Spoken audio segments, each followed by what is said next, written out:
Students, we were discussing the feature of the Indian Constitution, in which we first discussed the preamble, which is a introductory part of our Constitution and includes all the specific feature of the Constitution.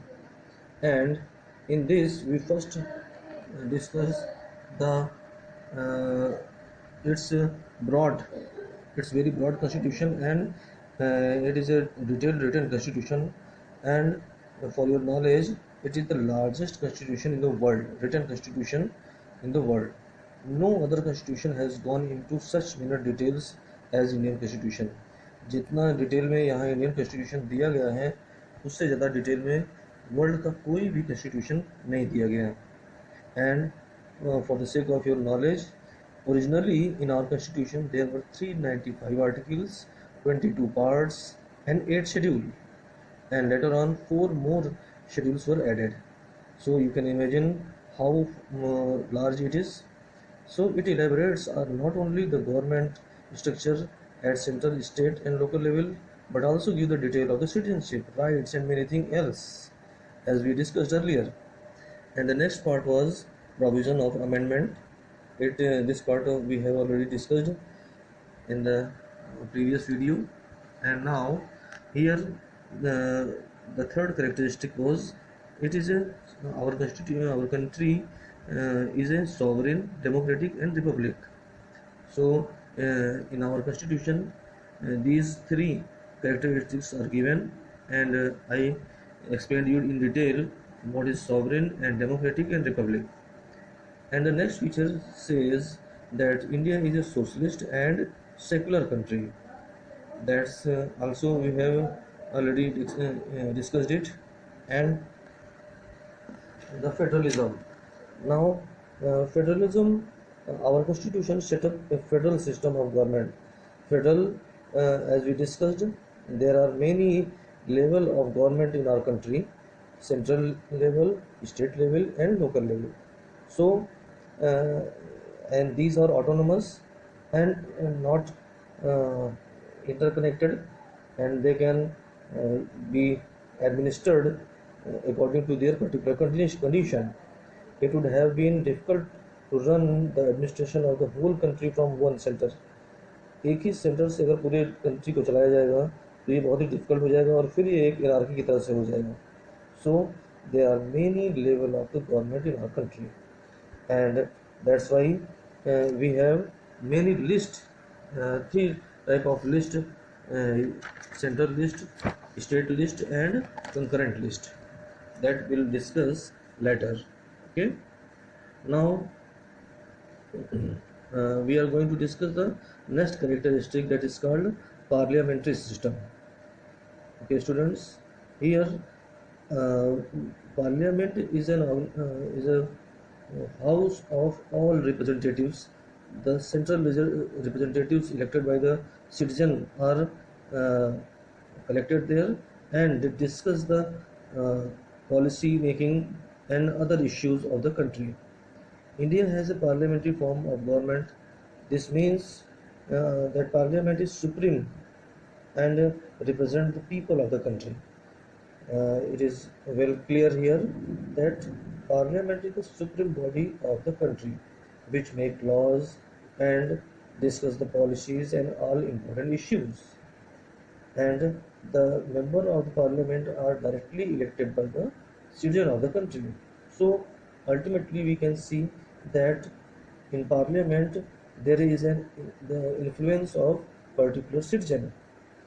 These representatives are accountable to the people, and that's why, as they are elected by the citizen, and so they are accountable to the people.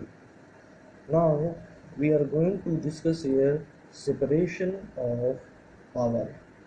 Now it is the main topic here, and as you know, we discussed in the outset of this chapter that there are three organs of the government: legislature, executive and judiciary.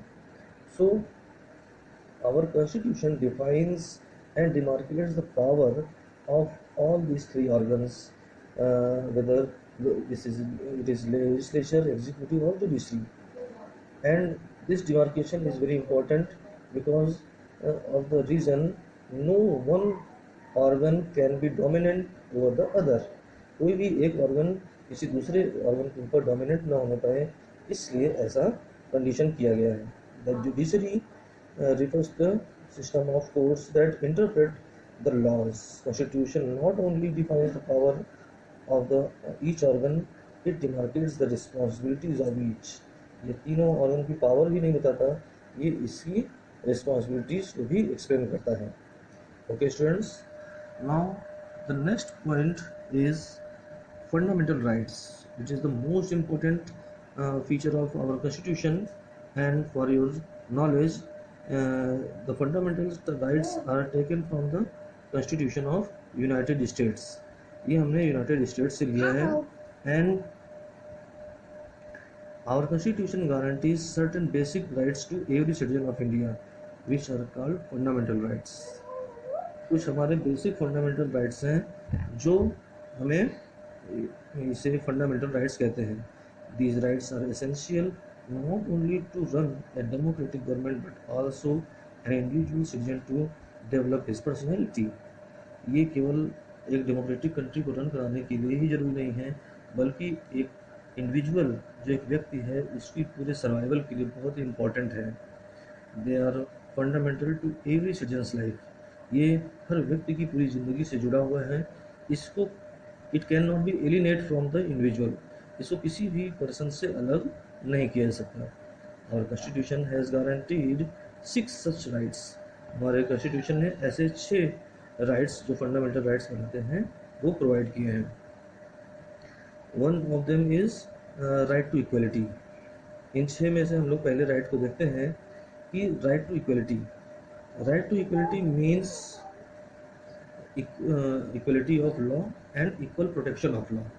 Law सभी को बराबर apply होगा और सभी, चाहे वो गरीब हो अमीर हो, सभी की इक्वल प्रोटेक्शन करेगा.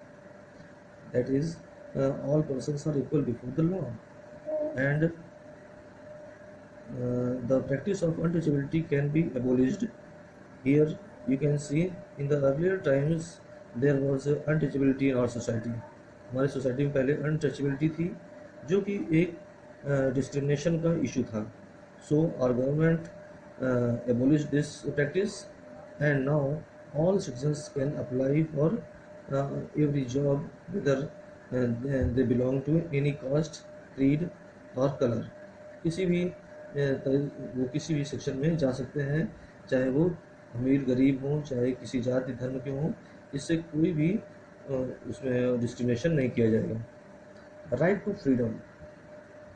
Students, as I told you, there are 6 fundamental rights of freedom. So it is the second right to freedom. Our constitution has given right to freedom of every citizen. Under the right, a citizen can has the right to freedom of speech and expression, a right to form association, right to move anywhere, reside in any part of the country. This fundamental right give us a extensive freedom to survive in the country. First of them is we have a right to speech and express our views regarding any issue of the country, and there will be no bar, but it should be legitimate. The right to form association. Any person can form a legitimate association. Legitimate here means it must come under the laws.